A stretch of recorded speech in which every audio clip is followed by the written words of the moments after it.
So you want to buy a new home. Now what? You own a home. Should you sell first and then buy, or should you buy first and then sell? I'm going to go over a few talking points here to discuss this issue, because these are things that you need to know, especially in this changed market that we are in right now. Market has shifted. We are in a balanced market, if not leaning slightly towards a buyer's market. What does that mean for you? Well, number one factor is it means that homes that are on the market are sitting on the market for longer. So if you buy first and then sell, one of the issues that you will have to address is that your home might not sell as quickly as you had anticipated. Yes, we can put clauses in. I'll talk about that later.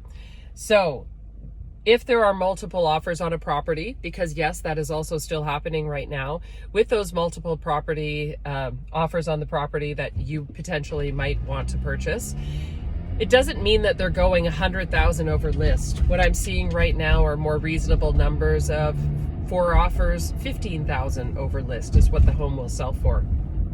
If you have a sale of buyer's property clause in your offer and another offer doesn't have that in their clause, your offer will look less desirable. Please note that. Yes, negotiations are happening right now. Yes, we are seeing conditions in offers such as home inspection and finance, all very normal conditions. What I want you to be concerned with is, because we are in a balanced / slightly leaning buyer's market, this is the position still of the seller. So the seller will pick the offers that have the more palatable conditions and clauses in them, and price point. It's not always about the money. It's also quite often about the conditions and clauses that are in an offer and how well it presents. So risk factor: if you buy first before selling, you might be holding 2 properties at the same time. Solution: you have to talk to your finance people in advance and see if you can even afford to do bridge mortgaging. Other issue that might happen is, if you buy first and then sell, you might feel forced to take offers that you normally wouldn't have taken before. You might feel pressured to settle on conditions that you normally wouldn't have even looked at before, because you feel pressured to close on the house that you have put the offer in and the offer has been accepted. Also, I do want to say, with a condition of sale of buyer's property, there is always an escape clause attached to that. So that condition ends up ultimately quite often becoming moot. And by that, I mean the house is still allowed to be up for sale and take offers. With those offers, they will give you, generally, it is a 48-hour escape clause. So you have to meet or waive all of the conditions in your offer in order to keep the house that you've purchased. So how do you feel about that? Definitely a high stress situation. I've done it quite a few times with my buyers and sellers, and I can assure you it is extraordinarily stressful. When we're in a seller's market, it's not as stressful, because we know that the house is going to sell 99.9% of the time, and it will sell, and we can close because we're in the power seat and can negotiate that into the offer.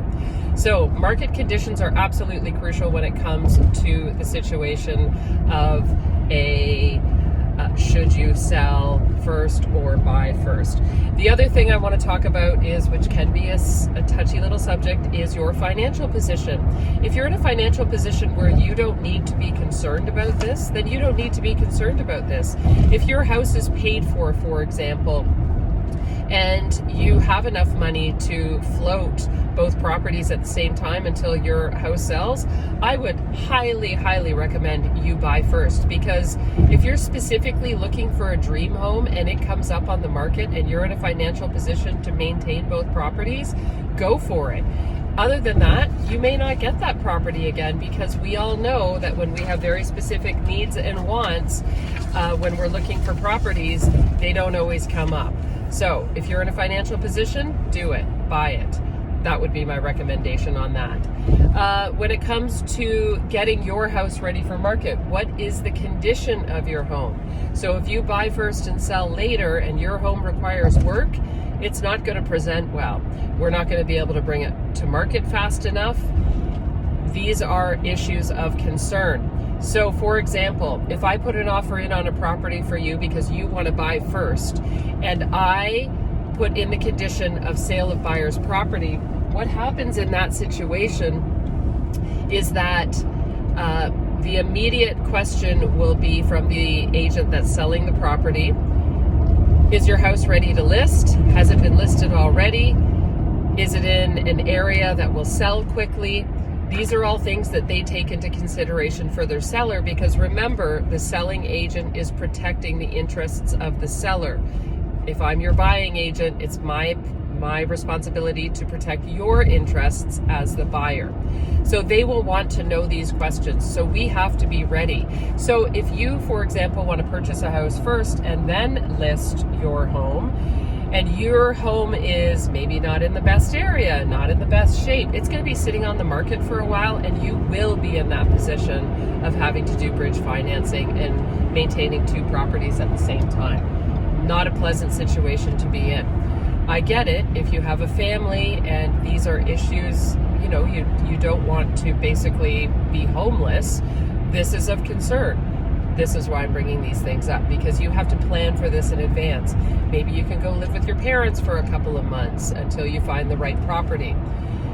Inventory is higher right now than what we've seen, so at least you have more selection. These are things to be taken into consideration. But the condition of your home, keep in mind, this is definitely something you need to be concerned about. Again, I'm going to touch on bridge financing. These are things that you need to talk about with your mortgage broker or your lending institution. Can you afford it? Will they even do it for you?